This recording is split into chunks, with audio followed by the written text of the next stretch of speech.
Hello dear friends, तो मैं हूं आरती। संस्कृति आईएएस यूट्यूब चैनल पे आप सभी का स्वागत है। मैं हाजिर हूं एक नए विषय को लेकर के। आज हम बात करने वाले हैं जो हमारा स्वदेशी नाविक के बारे में। आपने सुना होगा, नेविगेशन सिस्टम था बिल्कुल जीपीएस की तरह, और रीजनल था कि भाई लगभग जो है आसपास का जो हमारा इलाका है वो कवर करके हमें सारी जानकारी देता रहेगा। हम क्यों किसी दूसरे का इस्तेमाल करें या दूसरे देश का इस्तेमाल करें।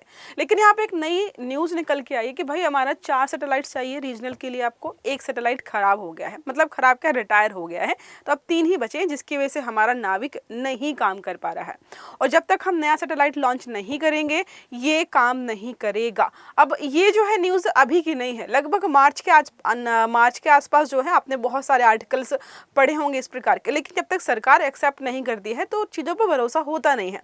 अब मानसून सेशन चल रहा है और सरकार ने फाइनली एक्सेप्ट कर भी लिया कि भाई हाँ ठीक है, हमारा जो है एक सैटेलाइट रिटायर हो चुका है और नाविक काम नहीं कर रहा है। अब मुझे पता है आपके मन में बहुत सारे प्रश्न आ रहे होंगे। अगर अभी फ़ोन खोल के देखेंगे तो आपको नाविक काम करता हुआ दिखाई देगा, जीपीएस जो है आपका काम कर रहा होगा, लोकेशन सारी जो है बेहतर तरीके से काम कर रही है। इवन लोकल लोगों से लेकर के हमारी जो आर्मी के लोग हैं उनकी भी सारी चीज़ें ढंग से काम कर रही हैं। तो प्रश्न उठता है कि अगर नाविक खराब है तो ये काम हो कैसे रहा है, इसका भी जवाब मैं आपको आगे देने वाली हूँ। तो क्या है, इसरो का नाविक प्रणाली अब स्वतंत्र रूप से अकेले काम करना चाहते थे हम, वो नहीं पॉसिबल हो पाएगा। अब इसको लेकर के सरकार ने एक्सेप्ट कर लिया है। तो सबसे बड़ी मोस्ट इंपॉर्टेंट बात यह है कि सरकार एक्सेप्ट कर रही है। Central government admits NavIC can't provide navigation services next launch soon. जल्दी से हमें नया सैटेलाइट लॉन्च करना पड़ेगा। तो देखो काम करना शुरू कर देगा, लेकिन जब तक लॉन्च नहीं होता तब तक क्या करेंगे। अब देखो यहाँ पर 4 सैटेलाइट्स होते हैं। तो navigation with Indian constellation, constellation क्या होता है समझाऊंगी अभी आपको। तो पोजीशनिंग होगी, इसको लेकर लगातार बातचीत चल रही है। अब देखो, समय निर्धारण सेवा अभी भी सामान्य रूप से काम कर रही है, कुछ चीज़ें बाधित हो गई हैं तो इसकी वजह से प्रॉपर वे में काम नहीं हो पा रहा है।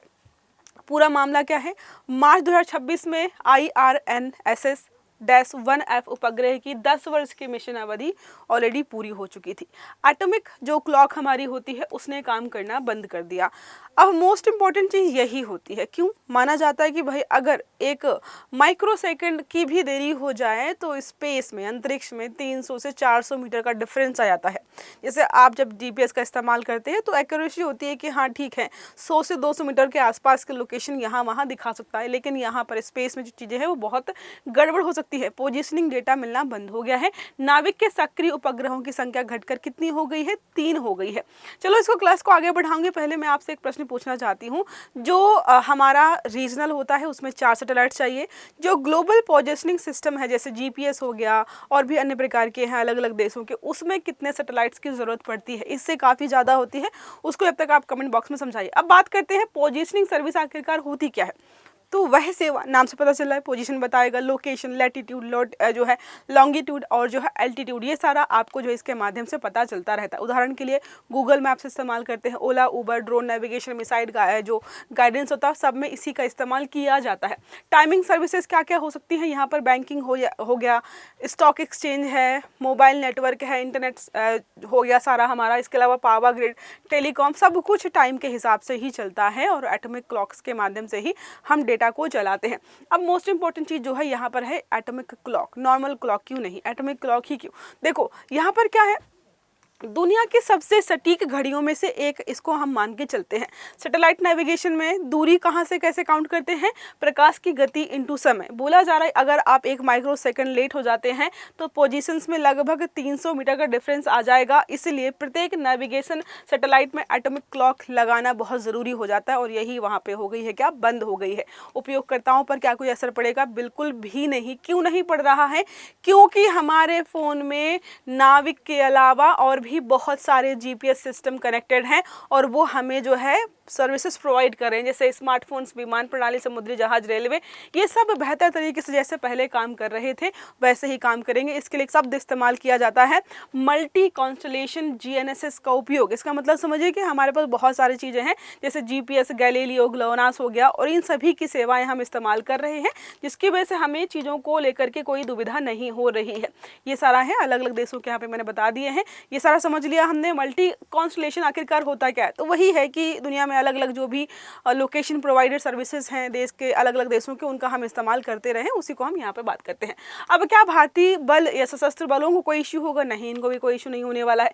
कौन सी सेवाएं अभी भी उपलब्ध हैं, तो ऐसा नहीं है कि हमारा पूरी तरीके से पूर्णतः बंद हो गया, पूरा बंद नहीं हुआ है, बस कुछ चीज़ें खराब हो गई हैं। तो सटीक समय उपलब्ध कराना। नेक्स्ट है डिजिटल नेटवर्कों का समय समन्वय। इसके अलावा आपातकालीन संदेश। आगे की योजना यहाँ पे क्या बनाई गई है, जाहिर सी बात है हमें लॉन्च करना पड़ेगा।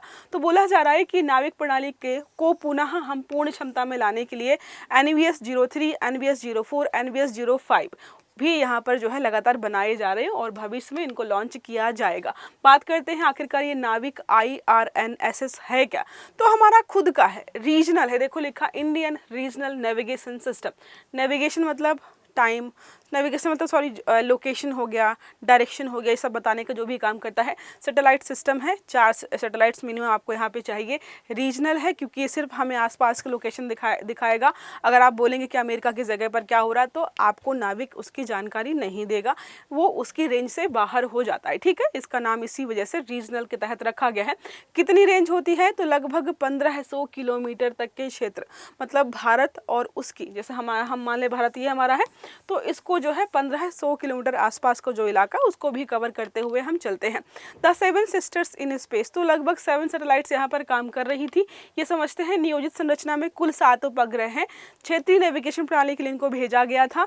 नागरिक एवं सैन्य दोनों प्रकार के कामों में इसका इस्तेमाल किया जाता है। प्रमुख उपयोग कहाँ कहाँ पर करते हैं इसको, जो हमारा नाविक था, सड़क एवं वाहन नेविगेशन हो गया, मछुआरों को समुद्री मार्गदर्शन देना, जैसे श्रीलंका हो गया और अलग अलग जगह पर मछुआरे कई बार भटक जाते हैं तो उनको मार्गदर्शन के लिए हो गया।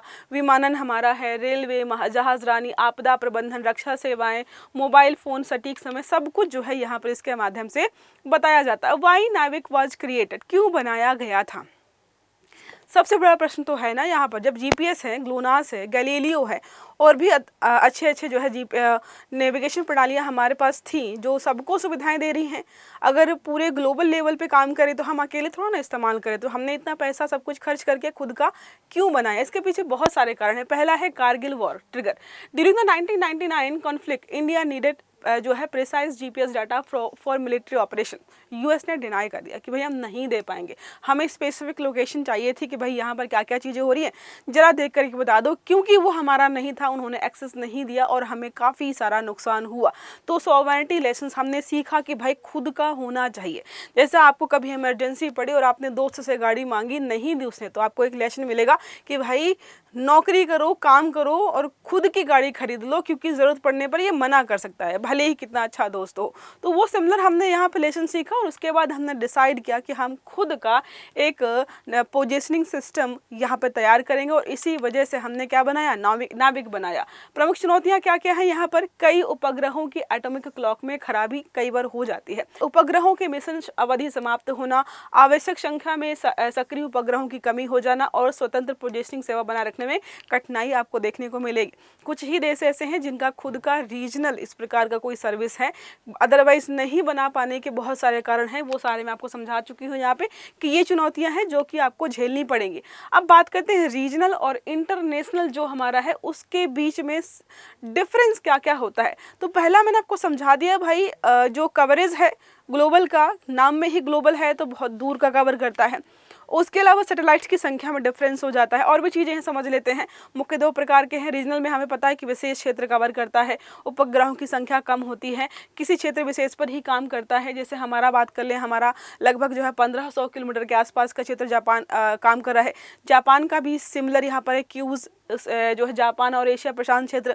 जापान का रीजनल होने के बावजूद भी भारत के कंपैरिजन में कवरेज ज़्यादा है। ठीक है, अब ग्लोबल और अंतर्राष्ट्रीय स्तर पर जो काम करें उनका बात करते हैं, तो जैसे हमारे यहाँ पर 4 है, इनके 24 सैटेलाइट्स होते हैं और बहुत बड़े स्तर पर काम करते हैं। GPS हो गया अमेरिका का है, ग्लोनास रूस, गैलीलियो यूरोपीय संघ हो गया और बाइडू चीन। ये जो है वैश्विक प्रणालियाँ हैं, चीन का खुद का है, मतलब खुद का होने के बावजूद भी वैश्विक स्तर पर काम कर रहा है और हमने एक रीजनल बनाया था वो भी ठीक से काम नहीं कर पाया और सरकार ने एक्सेप्ट भी कर लिया। तो थोड़ा सा तो लग रहा है भाई कि भाई पहले से देखना था।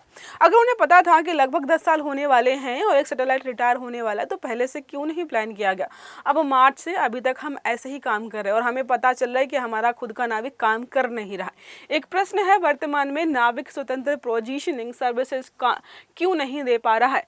तो लॉन्च विफल होने के कारण, पर्याप्त सक्रिय उपग्रहों की कमी के कारण, सौर तूफान के कारण या फिर ईंधन पर्याप्त ना होने के कारण। सही आंसर आपको देना है कमेंट बॉक्स में। और आपको क्या लगता है कि कितने दिनों में सैटेलाइट बन करके लॉन्च हो जाएगा। अगर किसी को कोई भी जानकारी है, इसरो के वेबसाइट पर देखा है या किसी अन्य वेबसाइट पर देखा, तो प्लीज़ कमेंट बॉक्स में ज़रूर बताएं, ताकि बाकी लोगों को पता चल जाए कि ठीक है भाई, हमारा नाविक फिर से स्टार्ट होने वाला है और कितने दिनों में हो जाएगा। अगर वीडियो अच्छा लगा है तो लाइक करना है, चैनल को सब्सक्राइब जरूर कर दीजिएगा, ताकि इस प्रकार के सभी आर्टिकल्स समय पर मिलते रहें। तो अच्छे से पढ़िएगा। Have a good day. Thank you.